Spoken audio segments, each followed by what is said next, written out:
Okay, so another question we get asked quite a lot in 3D and 4D ultrasound is, what happens if you can't get any images of my baby, or they're hazy, or baby's not looking the right way?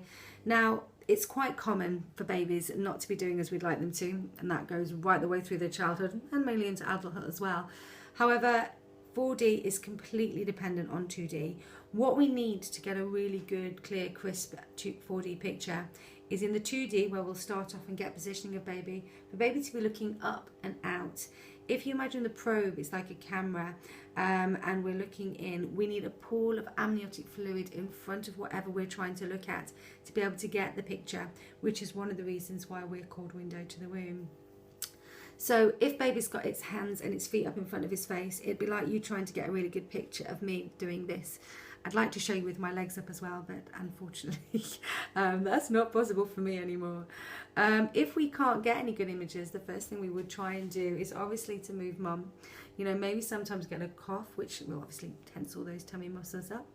And obviously try and do anything we can to get these babies to move. Now, we always tend to blame dad if we can't get these babies to move. However, it sometimes is just a complete patience game.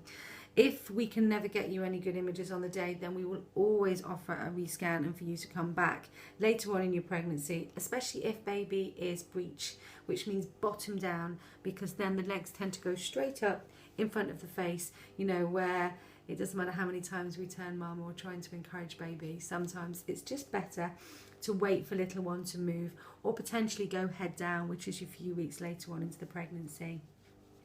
If baby is tucked in behind the placenta, which does happen quite a lot, to be completely honest, when the placenta is on the front wall, we can still get baby, but again, we need that pool of fluid just in front of the face to be able to get it. So we either wait for baby to come back, or potentially we could then bring you back in a couple of weeks, and as your tummy grows, your placenta could ideally move up, and we could get a little pocket just underneath to be able to obtain that image. All right, I hope we've helped. We're always willing to try, and your baby is always in charge.